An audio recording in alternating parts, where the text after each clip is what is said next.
I have been watching One Piece for many years now, and the most recent character fascination is with Yamato, who's some broad. It's the son of the bad guy in this current arc. Except it's not a son, it's a girl. And everybody was like, she's supposed to be the reincarnation of a dude. And I was like, uh-oh. Means hands off the pee-pee. Not allowed to touch pee-pee if if the spirit is inhabited by male. Can't have. There's no pee-pee touch if girl has man soul in them. If they are shape-shifting dude pretending to be girl. If they are no pee-pee touch if girl is too much of or is like trying some magical thing, or if it's a dude in woman's mind. All of that, no pee-pee touch, not allowed. But Yamato is in fact a chick, so pee-pee touch away, boys. I have these are very strict rules I put on myself. I don't even go after Ranma. Like, off limits, especially because of the logistics. What if in the middle of doing business with Ranma girl, somebody does the transformation thing, and then your bits and his bits become, I don't know, magically fused, or some sort of gruesome explosion takes place? Yeah, you didn't see that coming, did you, idiot? But yeah, anyway, that's it's just what it means to be a samurai. You live by a strict code. That's how I live, friends. So yeah, One Piece. What a fun show! What a fun freaking show that is. Am I right? I've heard people complain about it, but they ain't got anything. They don't have any. There's nothing behind them. They're just whining. That's all. It's objectively good. That's all there is to it. Anybody who complains, just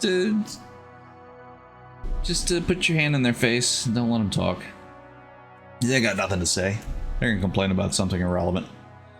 But I mean, even if it is, so like, strikes against it. It's just some generic show for boy children, and it's got a bunch of fights in it. Fights are, we've had 20 plus years of excellent fight animations, and we've all kind of gotten desensitized to it. But that's, it works for some people. Still, not for old men like me. You need something fun. You need adventure. Adventure. It's a show that has adventure in it. Can you believe that? How long has it been since I've watched something or done something or played something or and felt like a sense of adventure? Like, everything about this show is like kind of modeled specifically to accentuate adventure. All of the settings are wildly different. Everything about the world is crazy and unpredictable. All the characters are ridiculous, and the characters that show up, relationships are formed with them is the thing. Like, yeah, you leave them behind once you exit the area, you go to a new arc, but I don't know, they're not just necessarily wall dressing. They're all kind of integral to the development.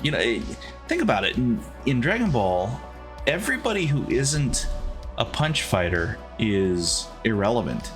Like, they can't do or say anything that affects anything else. There's kind of a couple of minor exceptions, I guess, with people who had magic powers, who could help out with magic powers, but no regular person who didn't have magic superpowers, or I guess technology in one of their cases. Nobody had any bearing on the plot or development unless it involved punching a hole in someone else.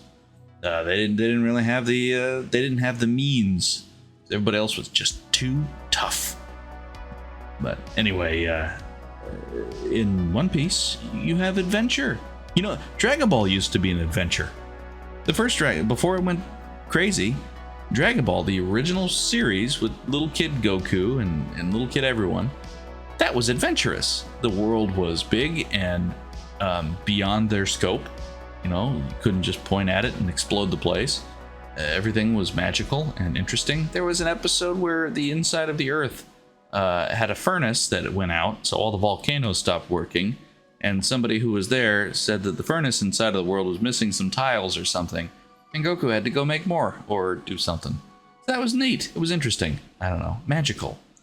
And then they dropped all that into a blender and just destroyed it when Z came around. And it's, you know, interesting in its own right, I guess, if you're a musclehead, if you're a jock like me. But,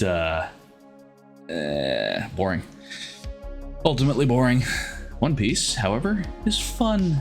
It's easy to watch. All the people are so fun. They actually put it. The guy still puts an emphasis on making jokes. It doesn't feel like he's just playing for time, you know? It doesn't feel like that. Some people might say otherwise, but they're stupid. They don't know what they're talking about.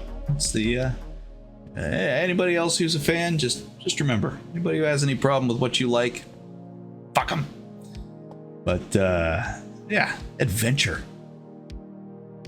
You think about a lot of the adventure stuff that's come out recently. It's like they're like rushing through the motions just to get to the action parts, and they're tearing through ancient societies, just ripping the lid off thousand-year-old mysteries in an hour and a half. Now that's a movie.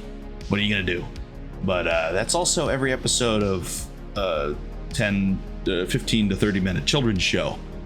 So like that's a whole other can of worms. Like nobody sits and takes the time to savor a setting, to savor characters. They have some generic backdrop, you know, Inca or Egyptian or this or that, whatever their vernacular is.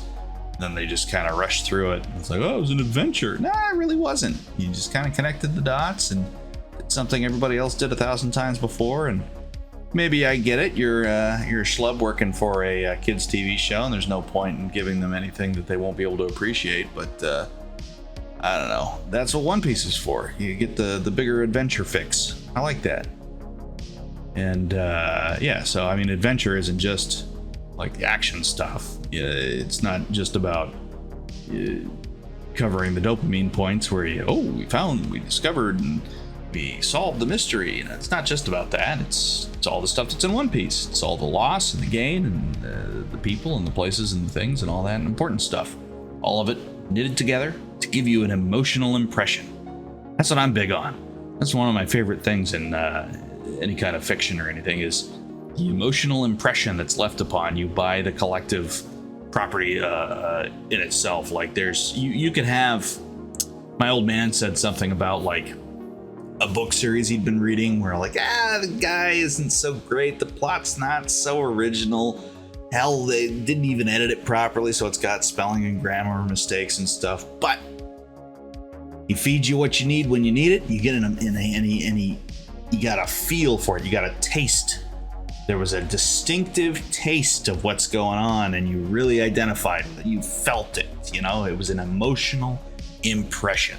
That's a mark of strong fiction right there. It has to do with world building. It has to do with character interactions. It has to do with plot. It has to do with everything.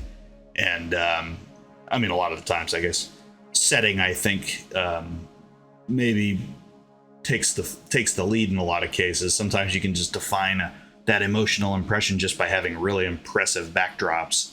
Like, I mean, maybe that's not true, because I just got done playing Destiny, and that game, Destiny 2, has the most beautiful backgrounds I think I've ever seen in a game. But I could give less of a flying fart about what the purpose of them is, because everything else sounded so obligatory, and everything was just, here is some plot, sir. And I just could not care. But you put a little more elbow grease into the other parts, and you can fish out that emotional impression. You can make something that really sticks with people. That's why people are crazy about like Evangelion, and Star Wars, Star Trek, all those things. All of the stuff put together has its own unique feel. and it sticks to people. Like, regardless of whether or not the plot makes sense in Evangelion, those giant robots, those giant monsters, the way the setting is drawn, the fact that it's pretty and extremely meticulously rendered, you know, and then the fights are just mind-bending, weird stuff. That's all of that kind of works together to just kind of stick to you. And so you don't have to have 100% perfect experience as long as whatever it is sticks with you. Teenagers are more susceptible to this stuff, like when they're first getting into discovering their favorite means of entertainment. They'll stick with the first thing they get and they'll really enjoy it. When you're dealing with a jaded adult, it's much harder to make that impression. People are not as easily impressed. They want something they already know. It's like they've already used up all of their interest nodes. That's why it's a lot harder to, you know, slap people in the face with new properties. I'd say with in the situations of like that Homestuck comic and was that game Undertale or any of the derivative works in that area, those were all aimed at like teenagers, you know, and they picked up on that setting. The setting had its systems. The setting had it had a means to insert yourself into it if you wanted. Genius, you know, it's the total package.